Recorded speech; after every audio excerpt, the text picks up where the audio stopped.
Welcome back, my friends, to Rust Reality Recaps. Today we'll be covering The Last Resort, Season 2, Episode 15. Last we left off, Jasmine was having an ultimate meltdown because when she presented her desire to have an open marriage to Gino, he accused her of being a cheater. Julia wants to confront him. I have to talk with you. I want to have a drink. Please. She's trying to reassure Gino that Jasmine has not cheated. She hasn't done anything physical with Matt whatsoever.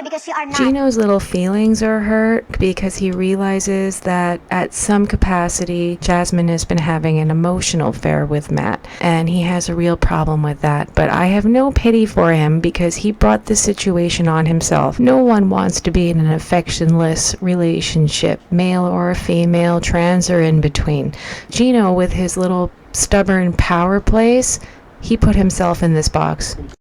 Pretty good recently with Jasmine and I, so maybe we can turn things around and... Bullshit. I call absolute bullshit on that. Things have been good, so we could turn things around. When? Another year of good behavior? Maybe if she licks your dirty toes, maybe then you'd consider it, you selfish, dirty, lazy prick. It just goes to show that playing emotional, manipulative mind games isn't going to solve anything in your long-term relationship. No, you are clean. Jasmine's either drunk or super heartbroken because she breaks down crying like a little girl. Got you, Mama. Got you.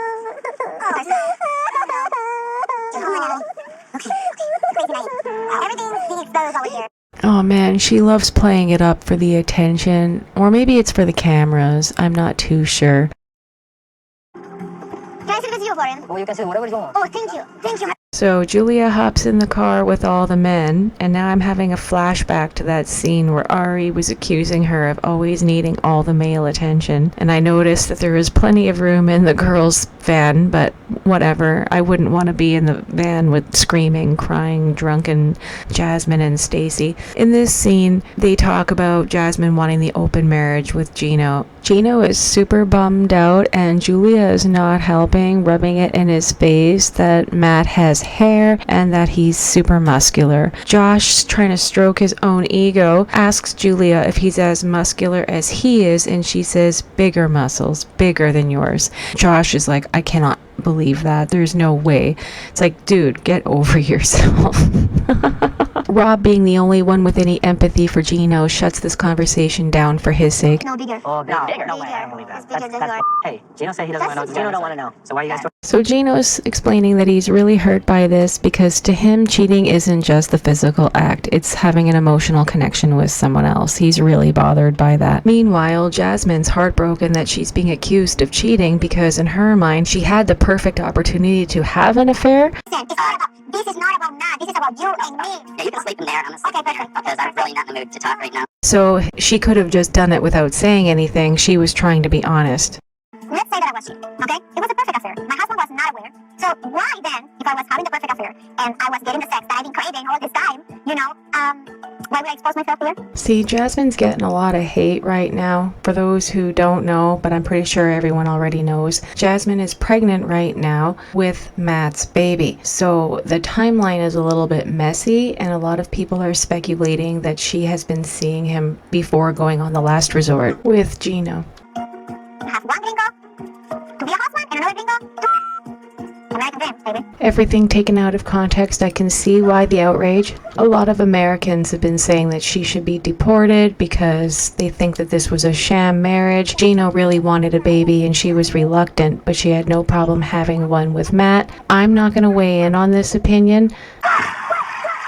I do feel sorry for her children. Having to watch her start a family without them in America must be hard. And I did sympathize with her before being away from her children, but given that she's made no attempt to go see them, I don't even know how to have sympathy for her at that point.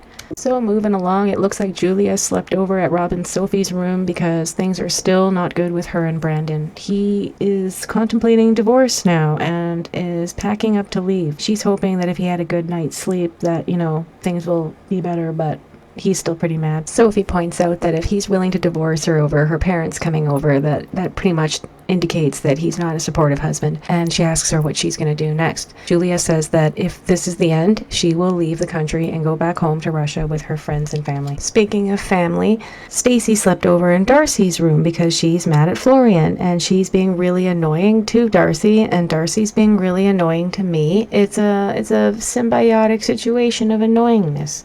Like, who borrows someone else's underwear? That's really weird to me. And then she farted in it and asked if she could keep it. Next scene, Brandon's packing his suitcase all by himself like a big boy. What are you doing? Just packing. Julia is just as surprised as I am that he's able to do this all by himself. I guess anger can fuel the most surprising of actions. Now Stacey confronts Florian about what Darcy told her the night prior. He gives her the same story with all the details once again and reassures her that all he did was get that drunky chick home and that he did not take her home whatsoever. Even though he's cheated in the past, I want to believe him. Sid, this is the story. So you didn't take her back to her apartment? Like, No, what house? No. I could understand why it's really difficult for Stacey to trust him, but I do believe that Darcy just said all this to stir the pot to get Stacey back under her wing. She really appears like a drama starter like that to me. Darcy has a lot of toxic moments. Stacey explains to Florian that she would appreciate it if he would be more respectful to her and be more chivalrous and helpful to her rather than random girls from the club. Julia begs Brandon to give this one last chance and stay for the last group therapy sessions.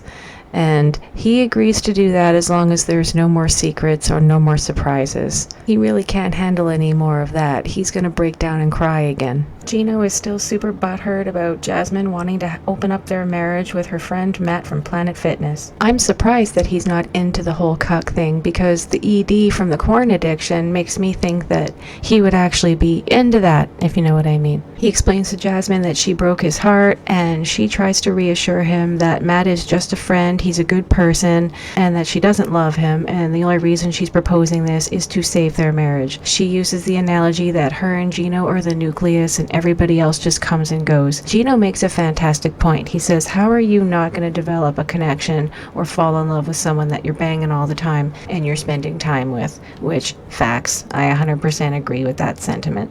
But this wouldn't be happening. This situation wouldn't be occurring if he would just dick down his wife and stop being a stubborn little Mary about it. And he asks Jasmine how would she feel if he was with a gorgeous woman, and we all know that she's incredibly jealous and would probably flip out. The marriage is not just for me. It is us. Us, Gino. To me, she sounds like an addict trying to convince someone or plead her case, and I'm not really buying it, even though I'm happy for her that she met Matt. We're the nucleus, and I hate to talk of people about that, but they are an accessory. They come and go. It's us. It's always You going to don't be us. think you're going to build a bond with someone you're having sex with all the time? Well, I'm pretty sure she'd rather have sex with you and have a bond with you, Gino, but you wouldn't do it, and this is what happens. Someone else took up that vacant real estate. That's what happens, bud. But I really am struggling to give a crap about this storyline anymore. It's so forced. They've been dragging it out for how many seasons, how many different spin-offs of the show. I'm done. I don't care anymore. And I'm having a hard time caring about this narrative because it's been revealed on the internet that she did cheat on Gino with Matt and he threw her out. And she had been living with Matt and seeing him before even filming The Last Resort. So this entire thing is just bullshit. I just don't care. Can we just move on? Oh, okay, so now we're doing group therapy, and they're gonna talk about the things that they trust about their partner, and then the things that need band-aids, because there's boom booms, I guess. I don't know. Starting with Rob and Sophie. Sophie trusts that Rob will look after their dog, which is their son, and Rob's reaction is so funny to me. He's like, what are you talking about? A waste of answer. Because it's my dog. Rob's annoyed that she would even use that as an answer because it's Rob's dog. He's been taking care of it for years before Sophie even came out. And Sophie's like, it's our son. I was taking care of him for 8 years before you came along. I actually agree with Rob on this one. That was a really lame answer, Sophie. Come up with something different. Come up with something of your own or that's unique to the two of you, not his dog. Brandon trusts that Julia will do whatever it takes to keep their family together. I don't really understand what that means, but I feel like it was him manipulating her for the next part. Julia trusts Brandon's driving. She feels very safe when he drives and she can sleep. And he does not share that sentiment. When we get to Florian and Stacey, Stacey, Florian says that he trusts everything about Stacey. And when people try to get a little deeper, he's like, no, man, I just trust her. That it just is what it is. You know how he talks. I love Stacey. I trust everything about the Stacey. You know, I trust her. Blah, blah, blah. So Stacey trusts that Florian is a protector at heart. She can always count on him to take care of her and protect her and anyone in her family. Gino trusts that Jasmine loves him, which feels like a cop-out answer that both therapists just smiled and nodded through, but on Between the Sheets, Heidi had other opinions. I am so shocked that we didn't stop and talk about this because honestly, I find this to be ridiculous. And I don't believe that he feels loved by Jasmine. Not with all the that he just blew smoke and everyone took it and we moved on. So, I wish that I could go back because I would change that. I think we kind of glossed over it and it needed to be addressed because honestly, he's lying to himself if he believes that. And I wanted to call him on it. I 100% agree with her. Moving on to Natalie and Josh. Natalie trusts that Josh is really smart. She considers him a genius, that he makes good decisions, and I guess that's because he's helped support her while she's been in LA. The others don't agree that he's a genius. Jasmine, in fact, thinks he's a dumbass. I heard some rumors that Josh has an official girlfriend that lived in his house. And I saw a picture of the girl. And the girl is a younger version of Natalie. I may have heard something. Oh my gosh, you heard the same. What did you hear? I heard that Josh has an official girlfriend that lives in his house. Another bullshit relationship that's a complete waste of all our time and all the screen time. Josh has a live-in girlfriend that is okay with them being in an open relationship. So she knows he's dating Natalie, but she needs to be the main girlfriend and Natalie is the side piece. I feel really bad for Natalie wasting 3 years of her life for that, but apparently they're still hooking up, even to this day. So moving on to the bandage part of the therapy, Stacey and Florian talk about how listening and showing active listening and respect towards each other would be good. Natalie and Josh discuss not disrespecting each other, which is a big thing for Natalie.